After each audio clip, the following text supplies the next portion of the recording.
Hello and welcome to Doing Does DVD, and this is Disney Classics number 12, Cinderella. After 6 weeks of weird unknown ones, we're finally up to one I have actually heard of and have seen before. Now it's a story I'm definitely super familiar with because it's been retold many times, but it's actually been quite a long time since I've seen the original Disney animated version. Obviously I know the basic story. Cinderella gets a magic dress and a magic carriage, goes to the ball, has a dance with the prince, runs off at midnight, leaves a glass slipper behind. The prince goes around the country searching for who fits that slipper.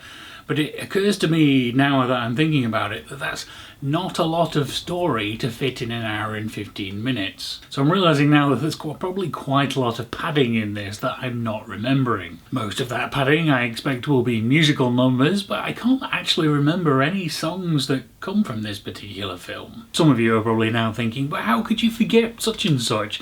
And I will probably think the same once I hear them again. And so honestly, I don't have super high expectations for this. I'm suddenly expecting that it's gonna be fairly basic, kind of like Snow White. It's still gonna have a very 40s, 50s sensibility, which I find it hard to relate to. It's not actually gonna be till we get to the 80s ones that I actually grew up with as a child that we'll get to the ones that I more enjoy. But maybe I'm wrong. Maybe it's been so long since I've seen this one in its entirety that I may as well be going in new at this point. I'm sure I've seen the odd clip here and there, but I'm guessing it's been at least 25 years since I watched the film as a whole. So let's see what I think about it today.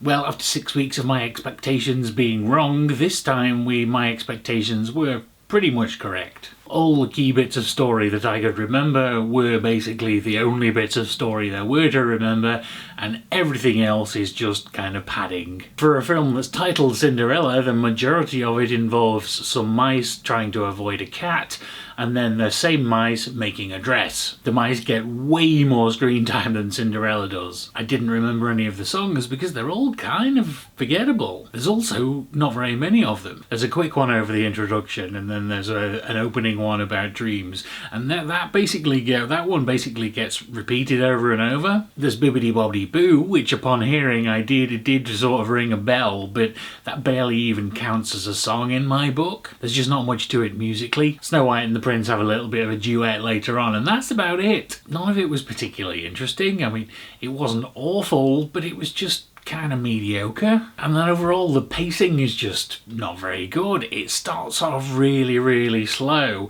and then everything happens in the last 10-15 minutes, which is basically exactly the same problem Snow White had. Animation wise it was pretty good, but again nothing particularly special.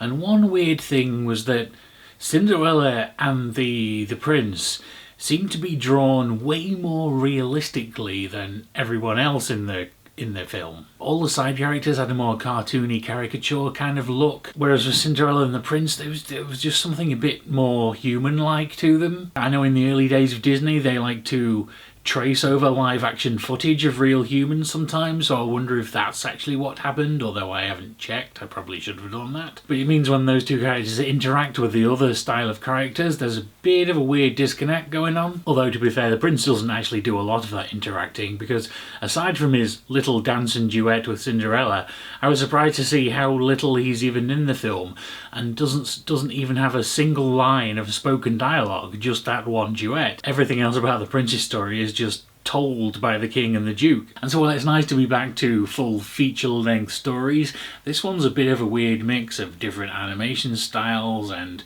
too much focus on animal antics rather than the actual story. But of course when you don't have a lot of actual story, you have to rely on something to pad it out to feature length. And so while overall it's a bit of fun watching the mice run around doing things, it's just not very great of a story, to be honest. And so that didn't give it that extra level that makes it engaging.